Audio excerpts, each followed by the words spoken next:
মরুভূমির দেশ ওমানে যেখানে সাধারণ ঘাস জন্মটায় এক বিরাট চ্যালেঞ্জ, সেখানে বাংলাদেশের জাতীয় ফল কাঁঠাল ফলিয়ে তাক লাগিয়ে দিয়েছেন এক প্রবাসী। চট্টগ্রামের আনোয়ারা উপজেলার বাসিন্দা মোহাম্মদ সেলিম ওমানের আল সুইক অঞ্চলে দীর্ঘ ৫ বছরের অদম্য চেষ্টায় এই অসাধ্য সাধন করেছেন। উদ্ভিদবিজ্ঞানের নিয়ম অনুযায়ী কাঁঠাল চাষের জন্য উর্বর দোআঁশ মাটি ও প্রচুর বৃষ্টিপাত প্রয়োজন।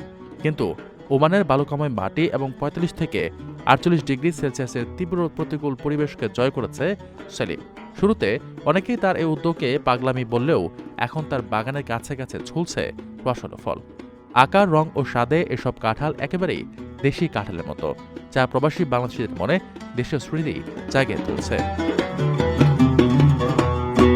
ওমানের সালালা অঞ্চলেও সম্প্রতি স্থানীয় কৃষকরা বাণিজ্যিকভাবে কাঁঠাল চাষে সফল হয়েছেন।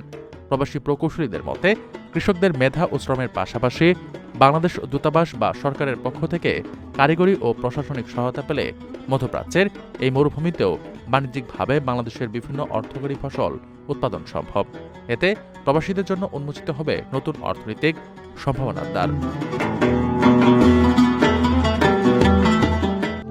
প্রবাসীদের জন্য নির্মাণ হচ্ছে দেশের প্রথম স্মার্ট সিটি, যেখানে থাকছে স্কুল, মসজিদ, হাসপাতাল, সুইমিং পুল, হেলিপ্যাড, পাঠাগার, জিম, সুপারমার্কেট, শিশু পার্ক সহ সকল নাগরিক সুবিধা। মাত্র ৩০ লাখ টাকা বিনিয়োগে মিলছে আকর্ষণীয় ফ্ল্যাট। প্লাটিনাম ইনভেস্টরদের জন্য ঢাকা বিমানবন্দরে ভিআইপি প্রোটোকল সুবিধা। বিস্তারিত জানতে যোগাযোগ করুন স্ক্রিনে দেয়া হোয়াটসঅ্যাপ অথবা ইমো নাম্বারে।